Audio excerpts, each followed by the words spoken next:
நாளைக்கு மறுபடியும் வக்ஃபு மசோதா, அதாவது முஸ்லிம்களுக்கான சொத்துக்களை பராமரிக்கிற ஒரு வாரியத்தின் பெயர் தான், ஒரு அமைப்பின் பெயர் தான் வக்ஃபு என்பது.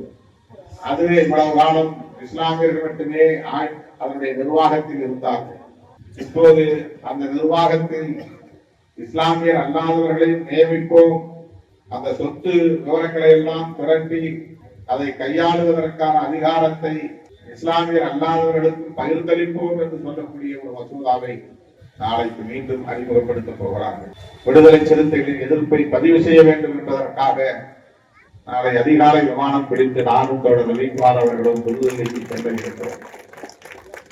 இப்படிப்பட்ட இந்த பணிகளை எல்லாம், ஆக்கப்பூர்வமான பணிகளை எல்லாம் நாம் செய்ய வேண்டுமானால், இந்த கும்பலுக்கு உரிய பாடத்தை புகட்ட வேண்டுமானால், திமுக தலைமையிலான இந்த கூட்டணியும் வலுவாக இருக்க வேண்டிய தேவை இருக்கிறது. இந்த கூட்டணியை எப்படியாவது சிதறடித்து விட வேண்டும் என்று எவ்வளவு பேர் என்னென்ன முயற்சிகளை எல்லாம் மேற்கொண்டார்கள். அந்த சதி முயற்சிகளை எல்லாம் முறியடித்த இயக்கம் விடுதலை சிறுத்தைகள் கட்சி.